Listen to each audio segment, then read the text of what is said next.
कंस ने आज अपनी मुंह बोली बहन पूतना को बुला लिया। कंसेन प्रहता घोरा पूतना बाल घातनी शिशुंसार निग्रंथि पुरग्राम ब्रजादिशु।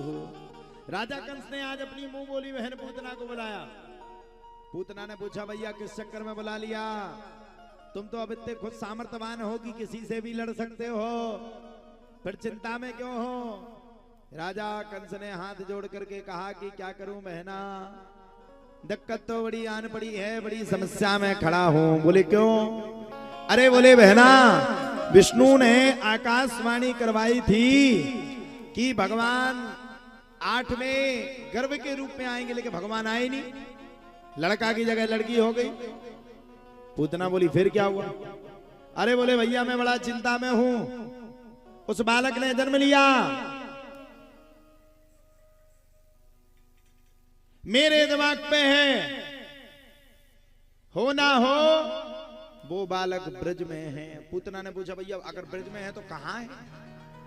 अरे बोले वो ब्रज में कहीं दूसरी जगह नहीं है, ब्रज में मुझे तो लगता है वो नंद के घर में है। पूतना ने पूछा भैया इतना बड़ा आरोप कैसे लगा सकते हो आप? अरे बोले बहना उसके पीछे भी प्रयोजन है। बोले कैसे? बोले ऐसा प्रयोजन है कि जिस नंद के घर में 90 वर्ष से किसी भी संतान की उत्पत्ति नहीं हुई, जिस नंद के घर में 90 वर्ष से कोई संतान नहीं हुई, एकाएक संतान हो गई और उसी भाद्रपद के मास में हो गई। बहन मेरे को तो डाउट है, वही है 8वीं अवतार। एक काम कर, ब्रज में 1 महीना से लेकर के 4 महीना तक के जितने बालक साहब को मार डाल बहना। आया हाय हाय। पूतना ने कहा भैया ये तो बड़ी गड़बड़ी कर रहे हो आप, अगर 1 माह से लेकर के 4 माह तक के सबरे बालकों को मार डालोगे तो पूरा नगर तुम्हारे खिलाफ हो जाएगा, और हो ना हो भैया हो तुम्हें अपने पद से इस्तीफा देना पड़ेगा, इसलिए ऐसा मत करो। फिर तो राजा कंस बोला फिर क्या करूं बहना, नहीं करूंगा तो मैं मर जाऊंगा, फिर पद से इस्तीफा हो जाएगा, तू कोई अनन्य उपाय बता। तब पूतना ने कहा भैया चिंता मत करो, मैं सीधी जाऊंगी और नंद के लल्ला को पकड़ूंगी और पकड़ करके मार डालूंगी। अहो बकीयम स्तन काल कूटम जिघां सयापायदप साध्वी लेभे गतिम धातृजताम ततोन्यम कंबा दयालुम शरणम व्रजेम।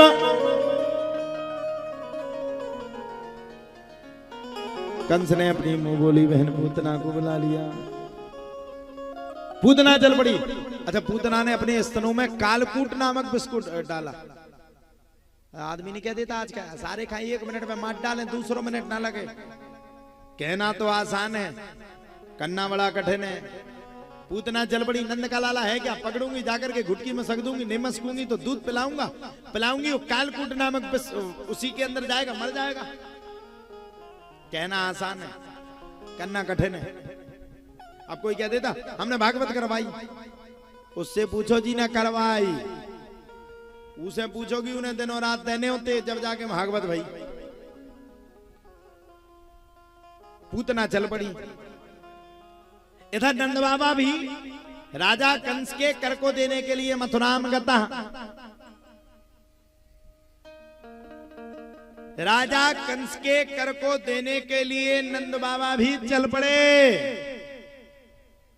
और ऐसे चले भैया पूछो मती। नंद बाबा चल पड़े।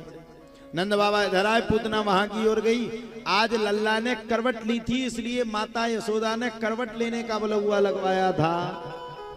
पूतना दौड़ी चली आ रही थी। जैसे ब्रज में एंट्री की, देखा कि सभी गोपियां सीधी नंद भवन जा रही हैं। पूतना ने तुरंत झांसी में ब्यूटी पार्लर वाले से संपर्क साधा।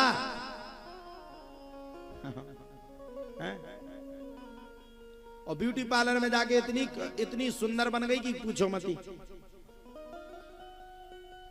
अभी आप लोगों को नहीं पता, ब्यूटी पार्लर में कोई कितो कर क्या हो पहुंच जाए गोरो निकले।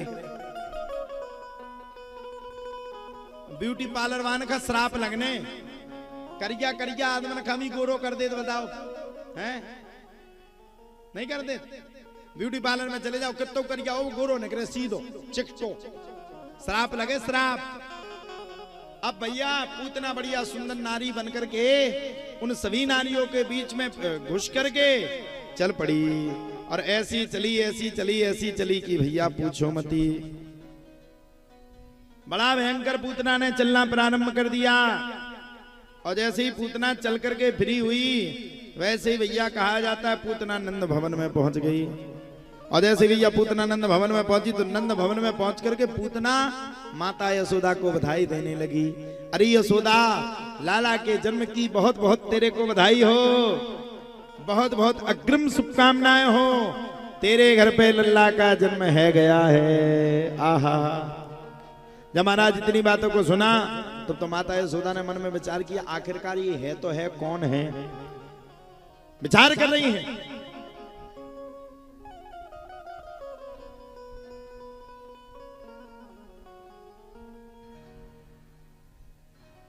आखिरकार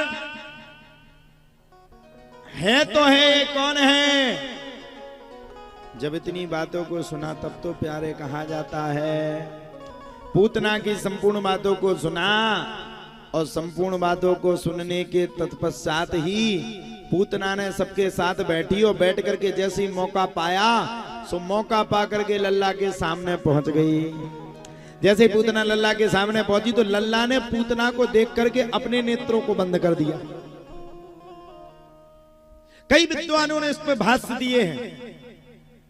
कई विद्वानों ने पूछा, आखिरकार पूतना ने लल्ला को देख करके अपने नेत्रों को क्यों बंद किया। कई विद्वानों ने कहा, कई लोगों की अपनी अपनी मनोमान्यता। एक विद्वान ने तो कहा भैया इसलिए बंद कर दिया क्योंकि पूतना को देख करके भगवान डर गए। बोले ना ना ना ना, भगवान तो किसी को डरते ही नहीं, वो तो सर्वव्यापी है, हरिव्यापक सर्वत्र समाना। उनसे ज्यादा ओजस्व और उनसे ज्यादा तेज प्रकाश से मान कोई हो ही नहीं सकता है। फिर बोले नेत्रों को बंद क्यों किया। दूसरे साधु ने इस पे टिप्पणी की कि भगवान ने पूतना को देख करके इसलिए अपने नेत्रों को बंद कर लिया, क्योंकि भगवान जानते थे कि अगर वो नेत्रों को खोले रहेंगे तो पूतना भी विद्वान थी। पूतना समझ जाती कि हो ना हो यही भगवान है, और जब पूतना समझ जाती कि ये भगवान है, तो पूतना बड़ी दिमाग की तेज थी, चालाक थी, चतुर थी, तुरंत भाग जाती, और भगवान नहीं चाहते कि जब भाग जाए। बोलो सच्चिदानंद भगवान की जय। अब भैया जब इतना सब कुछ हो गया, तो इतना सब कुछ होने के बाद लल्ला की कथा आगे बढ़ी, और लल्ला की कथा आगे बढ़ने के तत्पश्चात ही सब बड़े भारी प्रसन्न हो गए। इधर बाबा नंदजू ने राजा कंस को कर दिया, और वहां से दौड़े दौड़े भागे, क्योंकि वसुदेव जी ने पहले ही कह दिया था कि बचाओ अपने लाला को, दौड़ करके भागे। जब महाराज दौड़ करके भागे, तो दौड़ करके भागने के तत्पश्चात ही एक सांस में नंद बाबा भागने लगे, और पूतना ने भगवान को उठाया और उठा करके कालकूट नामक विष पिलाना शुरू कर दिया। अच्छा, वो तो भगवान है। भगवान ने तुरंत भोलेनाथ से प्रार्थना कर ली, वंदे देवो मापतिम सुरगुरुम वंदे जगत कारणम वंदे पन्नग भूषणम मृगधरम वंदे पशूनां पति वंदे सूर्य शशांक वहिने नयनम वंदे मुकुंद प्रियम वंदे भक्त जनाश्रयम च वरदम वंदे शिवम शंकरम। भैया भोलेनाथ को प्रणत ज्ञापन करवा लिया, भोलेनाथ को बुला लिया, और भोलेनाथ ने पूरे कालकूट नामक विष को पी लिया, और भगवान ने पूतना माता के दुग्ध का पान किया, और दुग्ध के पान के बाद भगवान ने पूतना के अंदर के प्राणों को खींचना शुरू कर दिया। जैसे पूतना के अंदर के प्राणों को खींचना शुरू किया, सो पूतना छटपटानी, सारे नगर में अफरा-तफरी मच गई। पूतना भागने लगी, मुझे बचाओ मुझे बचाओ मुझे बचाओ मुझे बचाओ। जब पूतना भागने लगी तब तो कहने लगी छोड़ दे नंद के लाला, छोड़ दे नंद के लाला, छोड़ दे नंद के लाला। भगवान ने कहा 1 मिनट के लिए पूरी रिकॉर्डिंग रोक दो।